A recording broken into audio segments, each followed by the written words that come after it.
Bienvenue à la deuxième partie de mon vlog à Walt Disney World. Merci d'être venu pour la deuxième partie. Je vous apprécie vraiment tous ceux qui regardent ma deuxième partie. Donc, je commence notre 4e journée avec une petite backstory. Mes parents, ça fait 5 fois qu'ils allent à Walt Disney World en Floride. Puis c'est le rêve de ma mère d'aller à l'hôtel le Grand Floridian depuis qu'elle a découvert qu'il existait. Mais le Grand Floridian, c'est un hôtel de luxe, puis c'est dans les plus chers, si c'est pas le plus cher hôtel qu'il y a à Walt Disney World. Mais moi et mon papa, et grâce aussi au rabais d'employés d'Alex, on a offert à ma mère une journée au Grand Floridian. Donc, en commençant la journée, il a fallu prendre l'autobus jusqu'au parc d'attractions le plus proche du Grand Floridian pour ensuite prendre un petit bateau qui nous emmène du parc d'attractions à l'hôtel. Puis ben, j'ai vraiment pas beaucoup filmé cette journée-là parce qu'on a basically comme rien fait. On a dormi dans le lit le plus confortable de l'univers. On a mangé. J'ai pris un bain. Ma mère a été se baigner. C'était super relax puis on l'a mérité.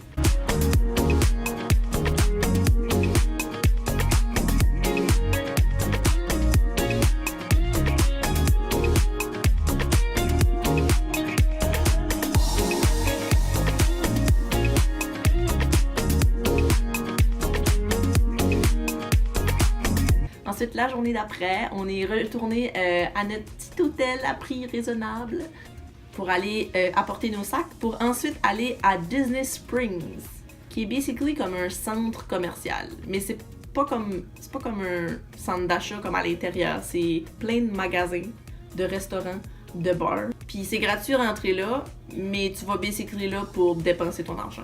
Qu'est-ce que t'en dis, Maui? T'aimerais-tu ça aller là?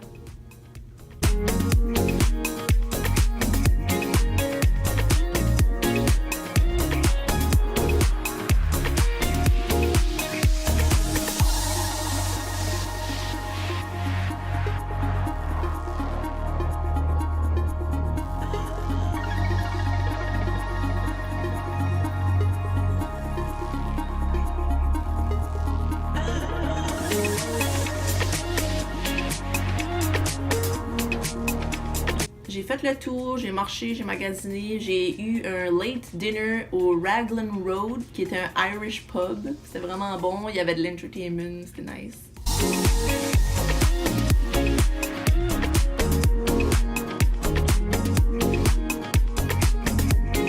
Quand j'ai eu fini à Disney Springs, j'ai été retrouver mes parents à notre hôtel pour souper.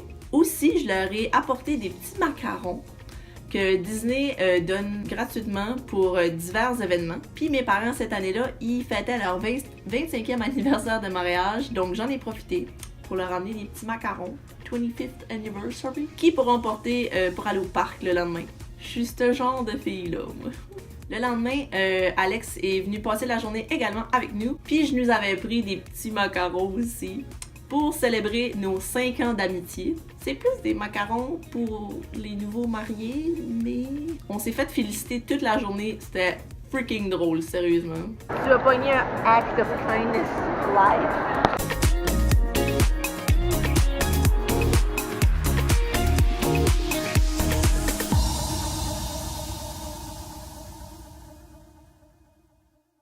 Direction the happiest place on earth, Magic Kingdom.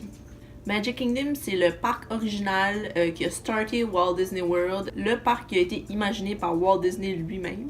Le parc est séparé en lands. Chaque land a son thème.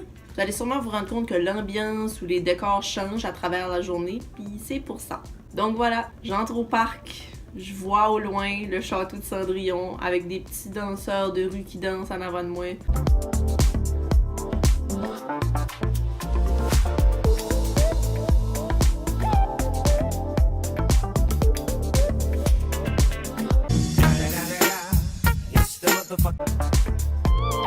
Donc on a commencé notre journée en allant au Haunted Mansion.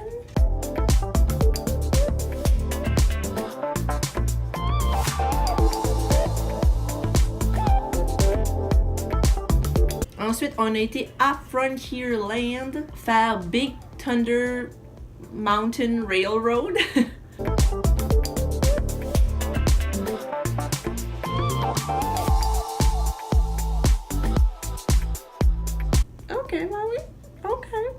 Ensuite de ça, on était à Adventureland faire Pirates of the Caribbean. Et à Adventureland, on a également fait Jungle Cruise.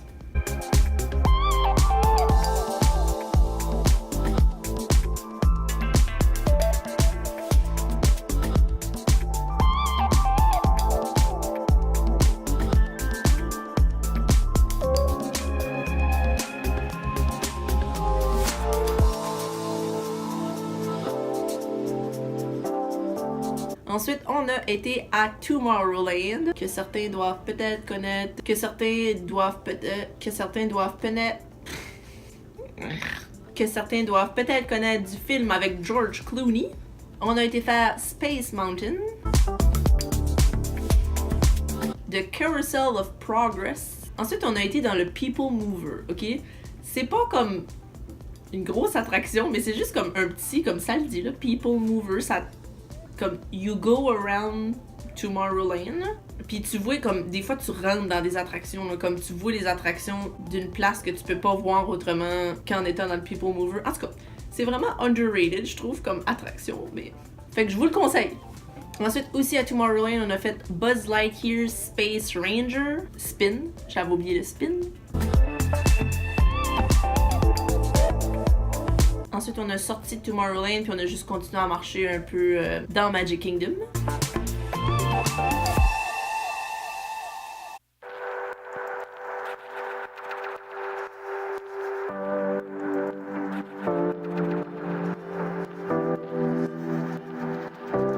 Puis là, on a pogné un petit down, fait qu'on a été faire un petit somme à l'hôtel pour revenir en force pour les spectacles de fin de soirée. Alex m'a présenté son ami Ethan.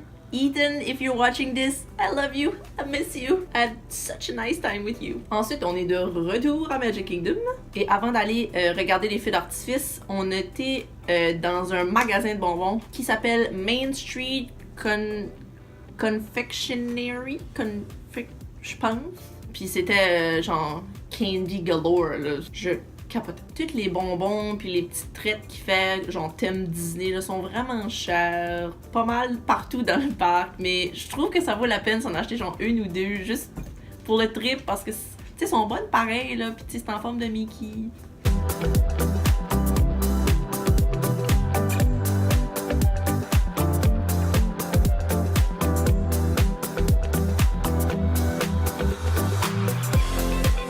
Après ça, on a été se trouver un bon spot devant le château, comme 1 heure d'avance, pour regarder le spectacle de projection sur le château qui s'appelle Once Upon a Time.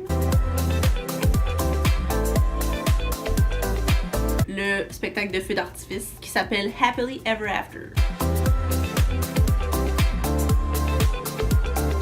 Ensuite, mes parents sont partis. Moi, Alex et Ethan, on a passé la soirée à Magic Kingdom. C'est sûrement un de mes moments préférés de mon voyage parce que, tu sais, on était genre 3 jeunes adultes, puis j'avais juste l'impression que, comme, on était genre à Walt Disney entre amis. La vibe était juste vraiment bonne. J'ai aimé ça. Fait qu'on a refait Space Mountain 2 fois, donc 3 dans ma journée. On était à Fantasyland faire Mad Tea Party, qui est les petites teacups. Let's do a pink one. It's not for an adult.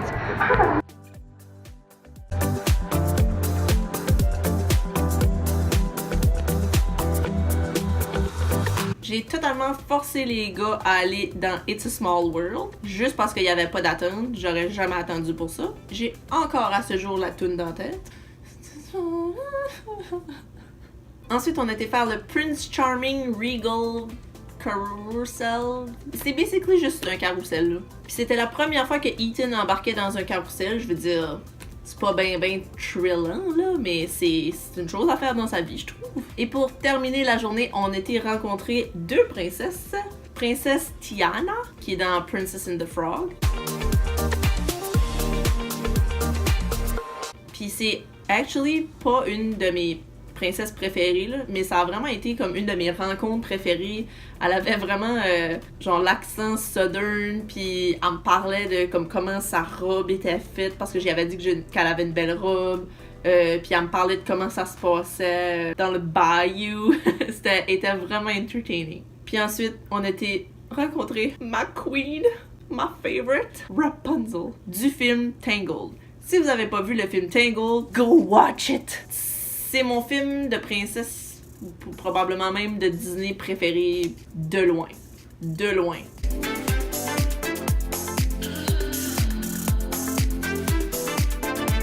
Dites-vous juste que Rapunzel, c'est genre my spirit animal, ok? Puis en plus, elle a dit que j'avais des beaux cheveux. Genre, are you kidding? Ça fait dire que genre j'ai des beaux cheveux par comme la queen des cheveux.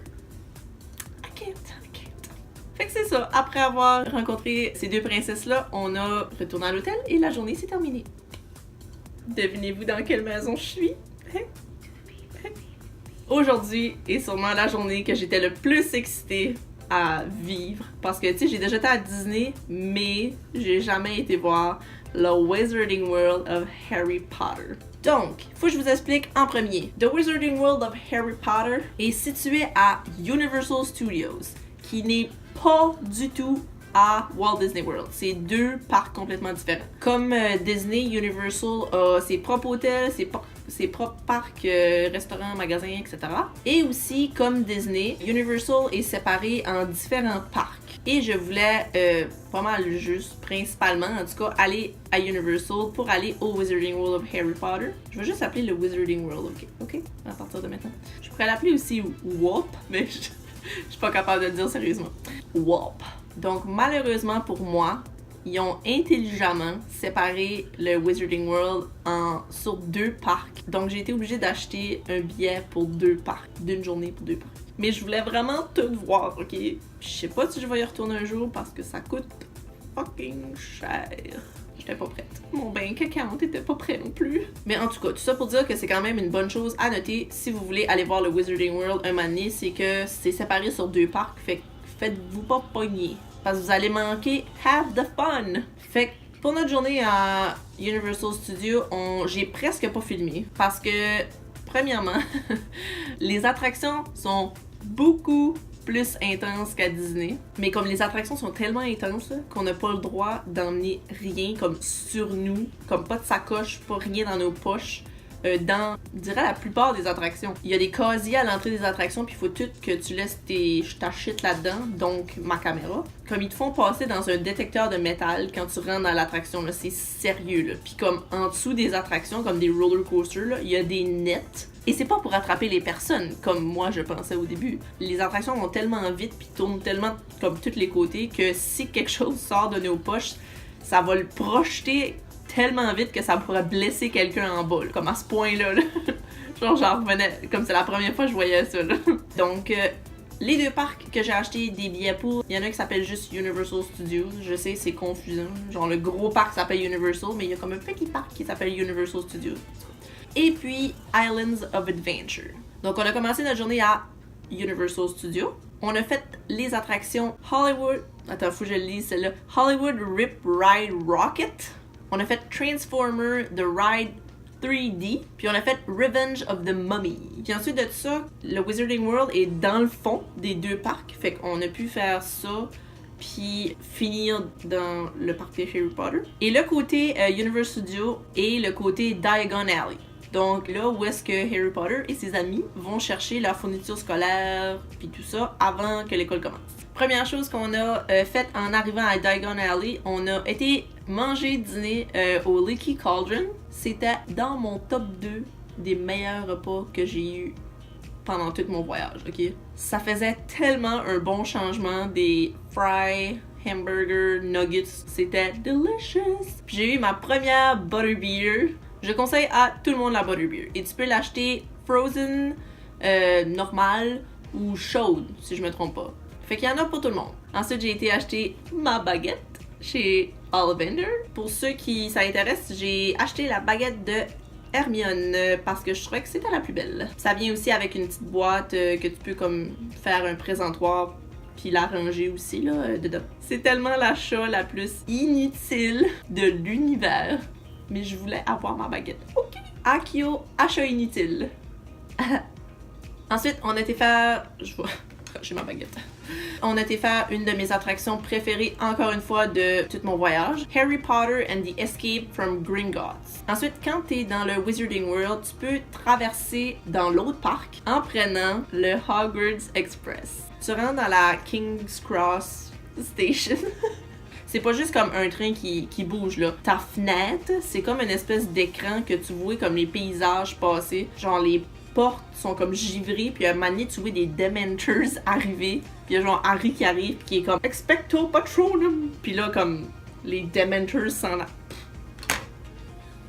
Donc, on est maintenant rendu à Islands of Adventure, le deuxième parc. Puis on arrive, en sortant du Hogwarts Express, on arrive à Hogsmeade, qui est comme le petit village qui est juste à côté de Hogwarts.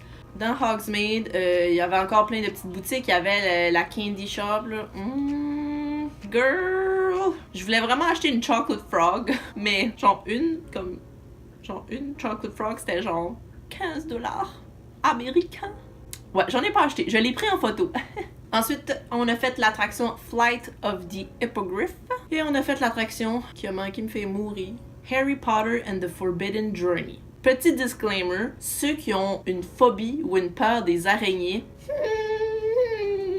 allez pas là-dedans. Tu sais là, la scène dans Chamber of Secrets avec Aragog puis tous ses petits-enfants là.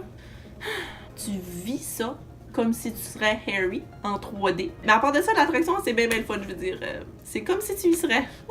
Et à la fin de la journée, on a pu voir Hogwarts. C'était beau. Donc c'est là que se termine mon aventure au Wizarding World of Harry Potter. Là, on est sorti du parc, mais on est encore genre à Universal Studios. On est encore dans le parc Islands of Adventure. Puis pas mal la seule attraction qu'on a eu le temps de faire, si je me souviens bien, c'est The Incredible Hulk Coaster. Je suis pas bonne trop comme pour vous décrire Universal parce que c'est la première fois que j'y vais, mais il y a comme une espèce de petite partie dans le parc que c'est juste des trucs de Marvel. Je capotais. Fait que ça, c'était vraiment beau.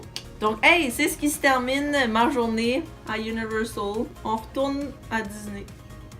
Bienvenue à Disney, donc pour la dernière journée de mon voyage. Enfin, on est rendu là. On a été à Animal Kingdom. Le principe d'Animal Kingdom le dit un peu dans le nom, je vous dirais, là. C'était un parc centré sur les animaux, l'environnement, vous comprenez. J'avais spécifiquement très hâte d'aller à Animal Kingdom pour aller dans le nouveau land qui est Pandora. Pandora, si vous êtes des fins connaisseurs, est la planète sur laquelle le film Avatar se passe. Pas Avatar The Last Airbender, là, Avatar comme les grands bonhommes bleus. Là. Fait que Pandora, c'est un peu comme le Wizarding World of Harry Potter. Tu rentres, puis c'est comme dans le film. La végétation, plein de plantes puis d'arbres bizarres. Fait que première chose en arrivant à Animal Kingdom, on s'est précipité tout de suite à Pandora pour aller se mettre en ligne pour l'attraction Flight of Passage. On a attendu 2 heures parce que c'est une nouvelle attraction qui a ouvert cette année. Donc, il y avait beaucoup de gens qui voulaient l'essayer. Puis je vais dire comme tout le monde, que ça a valu la peine.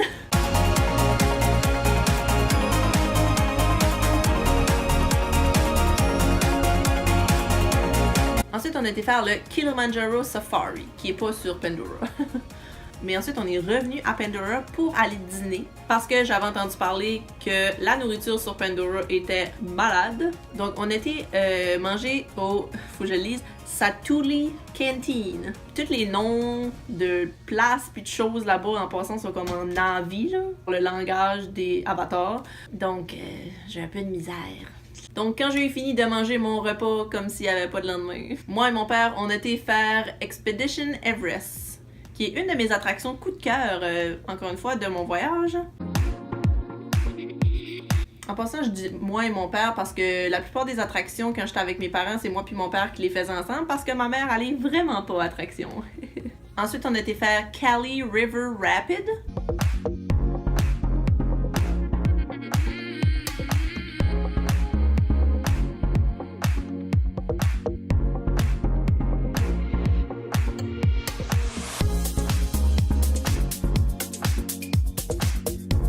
Ensuite, on a été faire Dinosaur.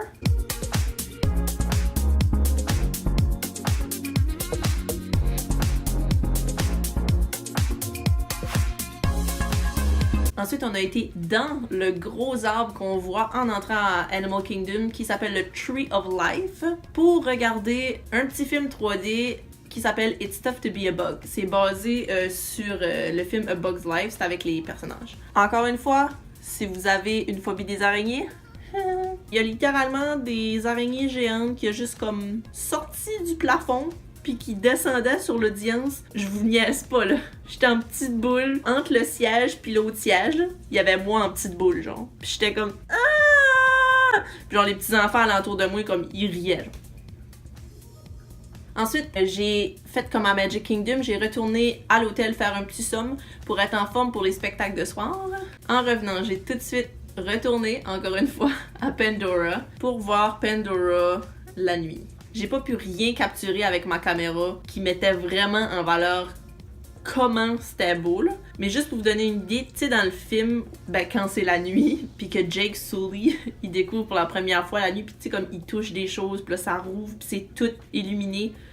C'était comme ça. Ça m'a tellement touché, gang, là. C'était tellement beau, là. Mais c'est comme, ça allumait pas, ça glowait. C'est tellement dur à expliquer, mais c'est tellement beau, là.